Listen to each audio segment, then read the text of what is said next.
அன்னை தேசத்தின் அணிகளாக திகழும் ஆசிரிய பெருமக்களே, சுதந்திர காற்றை சுகமாய் சுவாசிக்கும் என் உடன்பிறவா சகோதர சகோதரிகளே, உங்கள் அனைவருக்கும் என் முதற்கண் வணக்கத்தை தெரிவித்துக் கொள்கிறேன். இன்று நான் இந்திய சுதந்திரம் பற்றி பேச வந்துள்ளேன். இந்திய சுதந்திரம் இது வார்த்தை அல்ல, இது ஒரு தியாக சரித்திரம்.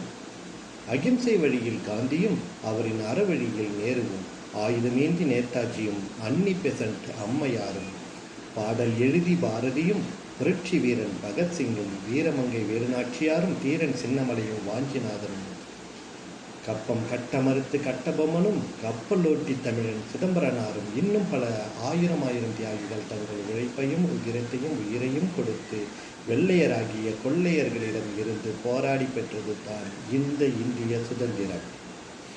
நம் நாட்டுடன் வியாபாரம் செய்ய வந்த வெள்ளையர்கள் நம் நாட்டின் செல்வ வளத்தை கண்டு கொள்ளையிட முடிவு செய்து தங்களின் தந்திரமிக்க சதி செயல்களால் மூலம் சிறிது சிறிதாக பிடித்து பிறகு ஒட்டுமொத்த பாரத நாட்டையும் தங்கள் காலனி ஆதிக்க அடிமை நாடாக மாற்றினர். என்று தனியும் இந்த சுதந்திர தாக்கம், என்று மடியும் எங்கள் அடிமையின் மோகம் என்று பாட்டினால் எழுச்சூற்றினார் நம் பாரதி.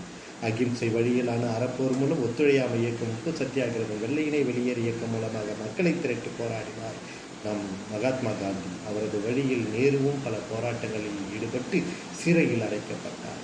இந்த அகிம்சை போராட்டத்தை நாமக்கல் கவிஞர் வே. ராமலிங்கம் அவர்கள் கத்தி இன்றி இரத்தமின்றி யுத்தம் ஒன்று வருகிறது, சத்தியத்தின் நித்தியத்தை நம்பும் யாரும் சேருவீர் என்று பாடினார்.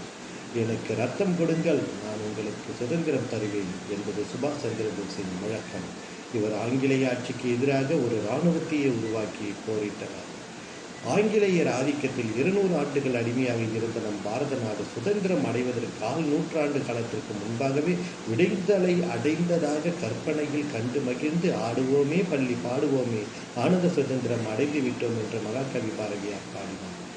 சுதந்திர போராட்டத்தில் ஒரு மறக்க முடியாத நிகழ்வு அதுதான் ஜாலியன் வாலாபாக் படுகொலை. சுதந்திர போராட்டத்திற்காக நடைபெற்ற மாநாட்டில் கூடியிருந்த மக்களை வெளியேற வழியின்றி மறித்து துப்பாக்கி சூடு நடத்தி ஆயிரக்கணக்கான மக்களை கொன்று குவித்தது ஆங்கிலேய அரசு. இப்படியாக சுதந்திரத்திற்காக போராடிய பல தியாகிகளை சிறையில் அடைத்தும், செக்கி இழுக்க வைத்தும், தூக்கிலிட்டும், கொலை செய்தும் மக்களை அச்சுறுத்திய ஆங்கிலேய அரசு இந்திய விடுதலை போராட்டத்திற்கு பணிந்தது. 1947ஆம் ஆண்டு ஆகஸ்ட் 15ஆம் நாள் நமது இந்தியாவிற்கு சுதந்திரம் அளித்தது. இப்படி பல தியாகங்களை செய்து பெற்று தந்த சுதந்திரத்தை பேணி காப்பது ஒவ்வொரு இந்திய குடிமகனின் தலையாய கடமையாகும்.